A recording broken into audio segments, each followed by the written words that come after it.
Welcome back to your channel Tripitak. तो हम लोग शुरू करते हैं आगे का जो टॉपिक है। और आपको बता दें कि 200 प्लस वीडियो बन चुका है, 211 हो गया होगा लगभग। और अब उस पे हम ज्योग्राफी करा चुके हैं इस चैनल पे। और उसके अलावा बिहार का जो मॉडर्न हिस्ट्री है वो कंप्लीटेड है, उसको देखिए। और हम एक तरीका ढूंढे हैं एमसीक्यू कराने का। तो हो सकता है अब इस चैनल पे धीरे धीरे एमसीक्यू भी आने लगे। वो कुछ कुछ बना बना करके वो मेरी बहन सीखी है, तो वो उस तरीके से हम लोग एमसीक्यू करेंगे। और स्मार्ट बोर्ड अगर मतलब हो सकता है जुट जाए तो फिर हम लोग स्मार्ट बोर्ड पर भी एमसीक्यू कम से कम करेंगे। एमसीक्यू भी बड़ा जरूरी है और बहुत ज्यादा नीड है, जो डिमांड बहुत ज्यादा है। ज्यादातर जो बच्चे हैं, जो एस्पिरेंट्स हैं, वो लोग एमसीक्यू के फॉर्म में ज्यादा देखते हैं। तो हम लोग सब चीज करेंगे और धीरे धीरे 200 वीडियो हो चुका है। आप लोग देखिए, चैनल को सपोर्ट कीजिए। अगर चैनल पसंद आए तो चैनल को सब्सक्राइब कीजिए। शुरू करते हैं। हम लोग कल जो पढ़े थे, पिछले वीडियो में जो हम देखे थे, तो वो ये देखे थे कि डेक्कन प्लेट्यू यानी कि दक्कन के पठार का निर्माण हो चुका था। दक्कन के पठार का निर्माण हो चुका था। तो अब हम चलते हैं और आगे देखते हैं। देखिएगा, हम देखे थे कि एक बड़ा सा क्या था, एक बड़ा सा कॉन्टिनेंट था जिसे हम सुपर कॉन्टिनेंट कहते थे।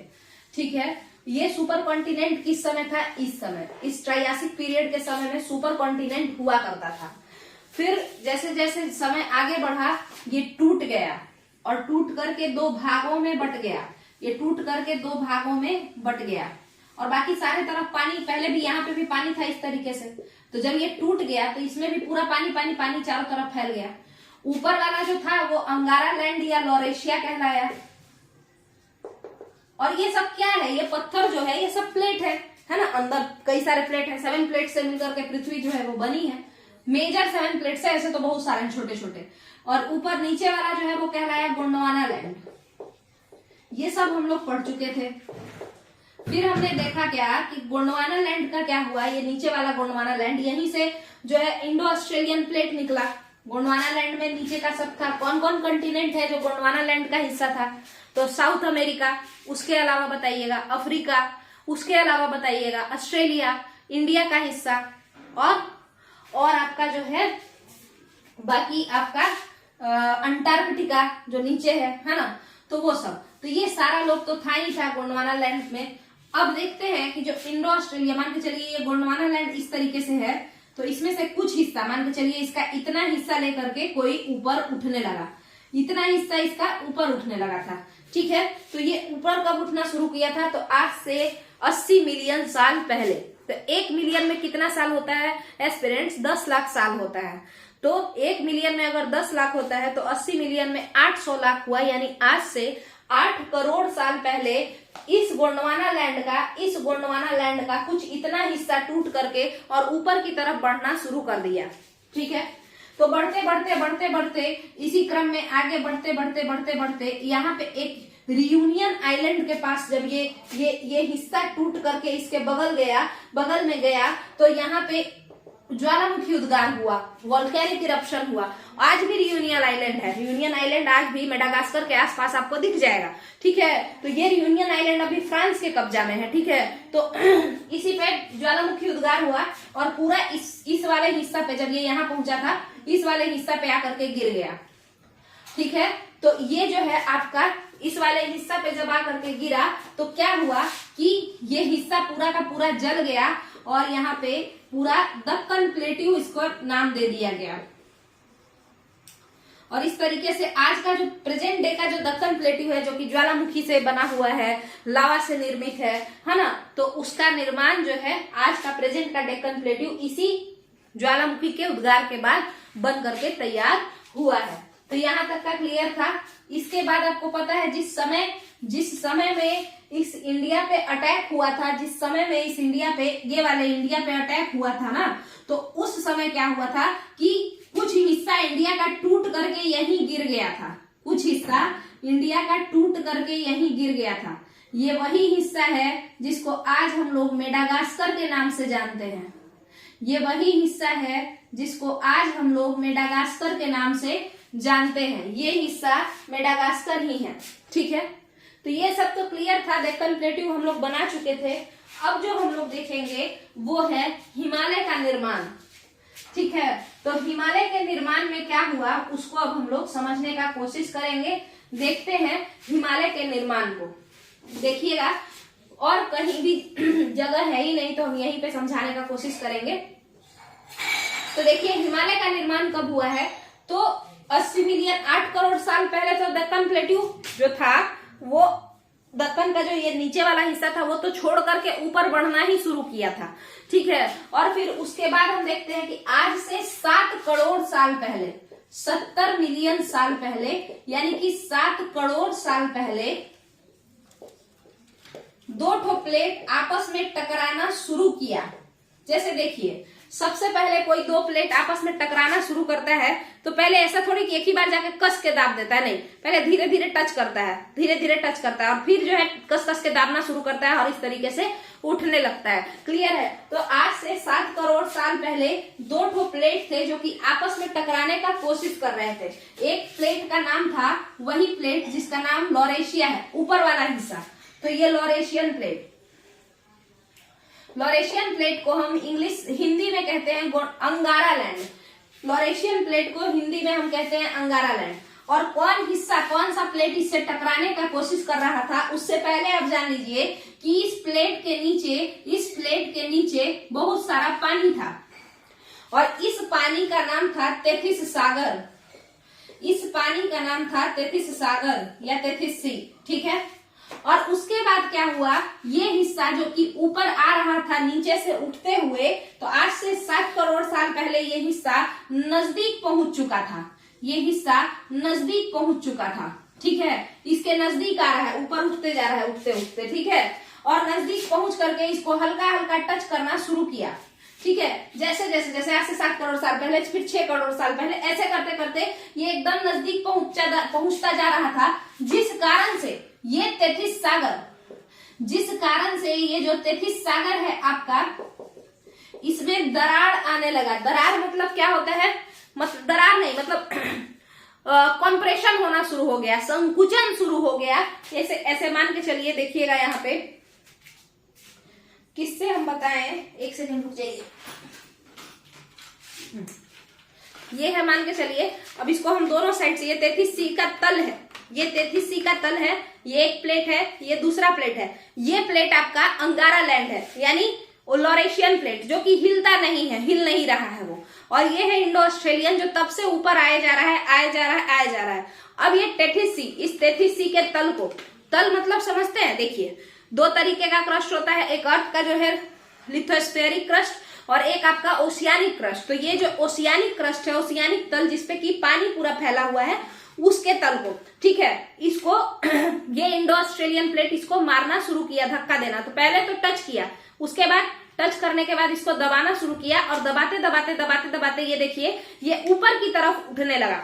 जितना कस के दाबेगा इसको ये, उतना ही ज्यादा ये ऊपर की तरफ उठता शुरू हो जाएगा, ऐसे उठता चला जाएगा, ठीक है। अब हम लोग आगे देखते हैं। तो यही क्रम में ये जो तेथिस सी वाला हिस्सा था, ये ऊपर उठने लगा। तेथिस सी का जो तल था वो ऊपर उठने लगा और उसके बाद हम लोग क्या देखते हैं कि जो पानी था वो नीचे के साइड ढरक गया, ठीक है। जो पानी था वो नीचे का साइड ढरक गया और ये तेथिस सी का जो ये वाला रीजन है, इसके ऊपर उठने के वजह से ये कुछ ऊंचा इस तरीके का हो गया, ये ऐसा ऊंचा होने लगा। और जितना ज्यादा हम इसको धक्का दिए उसमें और ज्यादा मोर आने लगा, और ज्यादा मोर पड़ने लगा। मोर मतलब फोल्ड होना ज्यादा शुरू हो गया, ठीक है। तो ऐसा होने लगा। अब एक बात समझिए, ये जो तेथिस सी था उसका जो तल था यही ना ऊपर उठा है। ये जो तेथिस सी है, उस जब इंडो ऑस्ट्रेलियन प्लेट इसको चीपना शुरू किया है, यही ना इसका तल ऊपर उठ गया और पानी सारा ढरक करके नीचे चला गया है। तो आप खुद बताइए कि जो ओशियानिक प्लेट होता है, गंगा जी जो है, एग्जाम्पल लीजिए, गंगा जी जो है, तो उनके अंदर जब हम लोग चलते हैं तो जो मिट्टी या बालू जो होता है वहां पे, वो कितना ज्यादा मुलायम होता है, बहुत मुलायम होता है ना। क्या वो बहुत ताकतवर होता है कि एकदम उठा के फेंकेंगे तो फट जाएगा इंसान? नहीं, ऐसा कुछ नहीं होता, बहुत ही मुलायम होता है। यानी कि पैर के नाखून से हम ऐसे ऐसे करते हैं उसमें जब हम लोग, तो वो क्या होता है, उसमें गड्ढा होना शुरू हो जाता है, इतना ज्यादा मुलायम होता है। तो उसी तरीके से तेथिस सी, जो कि तेथिस सी का तल जो कि ये बन गया है चिपाने के वजह से, है ना, ये तल भी तो उतना ही मुलायम होगा, ये तल भी तो उतना ही मुलायम होगा। और ये तल किसका होगा? मिट्टी का होगा। कौन सा मिट्टी? पानी वाला मिट्टी जो नीचे है ना, जो नीचे है पानी, तो जल का जल मतलब जो समुद्र के अंदर जो मिट्टी था उसका, जो कि मुलायम मुलायम होगा, बालू और मिट्टी। ठीक है, तो अब बताइए ये ऊपर तो चला गया, बट ये किसका बना हुआ है? मिट्टी का बना हुआ है। हिमालय किसका बना हुआ है? मिट्टी का बना हुआ है। कौन सी मिट्टी? 33C का जो मिट्टी था वही ऊपर उठ गया है ना, तो वो मिट्टी है। अब समझिए ये जो मिट्टी है आपके पास, ये जो 33C का मिट्टी है, तो फिर ये बर्फ कैसे हो गया? जब हम ऊंचाई पे चल जाते हैं, जैसे जैसे हम ऊंचाई पे चलते जाते हैं वैसे वैसे टेम्परेचर कम होता चला जाता है, ठंड बढ़ती चली जाती है, और जिसके कारण से बहुत ऊंचाई पे जाने के कारण से हिमालय पे पूरा बर्फ बन गया है। जो वाष्प था, जो वाटर वेपर थे, वो सारे के सारे बर्फ बन चुके हैं। ठीक है, और 33C तो खुद भी उसका मिट्टी कैसा होगा? हाँ, मिट्टी में पानी तो होगा ना, क्योंकि वो एक समुद्र का मिट्टी था, तो वो सारे के सारे बर्फ बन गए और धीरे धीरे करके पूरा का पूरा हिमालय पर क्या हो गया? बर्फ का फैलाव हो गया। ठीक है, अब समझिएगा, तो इस तरीके से आपके हिमालय का निर्माण तो हो गया। इस तरीके से क्या हो गया? हिमालय का निर्माण हो गया। अब इस बात को समझिए, आप देखते होंगे कि हिमालय में बात बात पर लैंडस्लाइड हो जाता है, यानी भूस्खलन हो जाता है। भूस्खलन का कारण कुछ और नहीं है, यही है, हिमालय रियलिटी में मिट्टी है।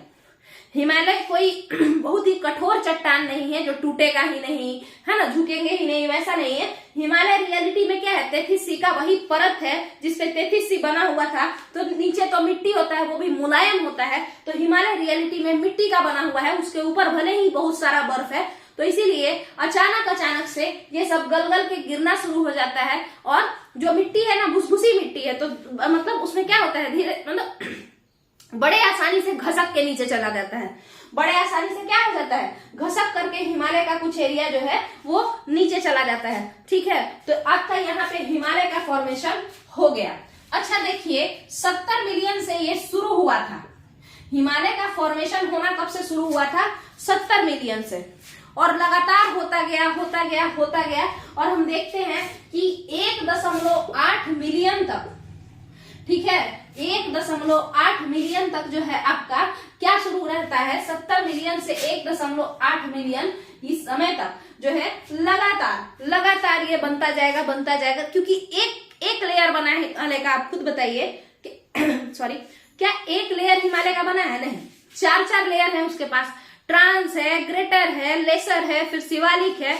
तो लगातार बनते ये पूरा समय जो टर्शियरी पीरियड है, टर्शियरी पीरियड का जो पूरा समय है, वो सारा का सारा फॉर्मेशन ऑफ हिमालय में चला गया है। फॉर्मेशन ऑफ हिमालय में चला गया है। ठीक है, तो ये आपका एक बात हुआ। दूसरी बात आप समझिए, फॉर्मेशन ऑफ हिमालय जब हो गया तो उसके बाद क्या क्या हुआ? अब फॉर्मेशन ऑफ हिमालय होने के बाद चूंकि बर्फ बन गया, ग्लेशियर बन गए, तो नदियां भी तो बहना शुरू करेंगी ना, तो फिर नदियों का बहाव शुरू होता है।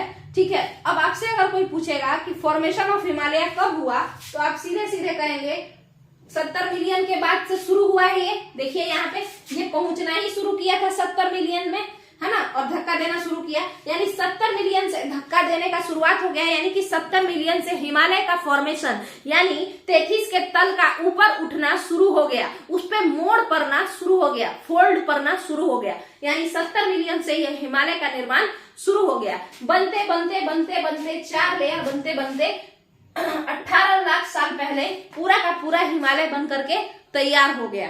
शुरुआत हुई थी 7 करोड़ साल पहले, खत्म हुआ है पूरा बन करके तैयार हुआ है आज से 18 लाख साल पहले। ठीक है, अब चलते हैं हम लोग आगे। ये आपका टर्शियरी पीरियड का हिमालय का फॉर्मेशन क्लियर है। कोई पूछेगा कि फॉर्मेशन ऑफ हिमालय कब हुआ, आप कहेंगे तृतीय कल्प में हुआ। क्या आपको अब ये क्लियर है तृतीय कल्प क्या होता है? ये सेनोजोइक टाइम काल का है। 2 भाग में सेनोजोइक एरा को बांटा गया है, टर्शियरी और क्वाटरनरी। अब देखिएगा, जब हिमालय का फॉर्मेशन हो गया तो हम लोग देखते हैं कि अब नदियों का आगमन शुरू हुआ है। क्यों? बता चुके हैं, जब हिमालय ऊपर गया ग्लेशिएशन हुआ, यानी ग्लेशियर पूरा फैल गया। ग्लेशियर से ही नदी का उद्गम होता है, आप जानते हैं ये बात। तो फिर उससे ग्लेशियर के पिघलने से फिर नदियां बहना शुरू हो गई, और इसी तरीके से गंगा नदी जो है वो बहना शुरू की। गैंगेटिक और जब गंगा नदी बहना शुरू कर दी तो उसके बाद क्या हुआ, ब्रह्मपुत्रा, गंगा, सिंधु, ये सब इसी एज में आई हैं। उस एज का नाम क्या है, तो देखिए ये चतुर्थ कल्प है। और चतुर्थ कल्प के भी कौन से इपोक में आई है, इपोक क्या होता है, युग। कल्प से छोटा होता है युग, कई युगों को मिलाकर के बनता है कल्प। देखिए क्वेश्चन कैसा भी आ सकता है, बोलेगा गंगा नदी कब आई, मतलब गंगा नदी का निर्माण कब हुआ, या गंगा के मैदान का निर्माण कब हुआ। चतुर्थ कल्प अगर ऑप्शन में दिया रहेगा आप ये मारेंगे, अगर कहेगा प्लीस्टोसीन काल में हुआ है तो आप ये भी मार सकते हैं। तो दोनों ही बात सही है, क्योंकि चतुर्थ कल्प के ही अंदर एक युग हुआ करता था जिस युग का नाम था प्लीस्टोसीन युग, और उसी प्लीस्टोसीन युग में गंगा का निर्माण हुआ है।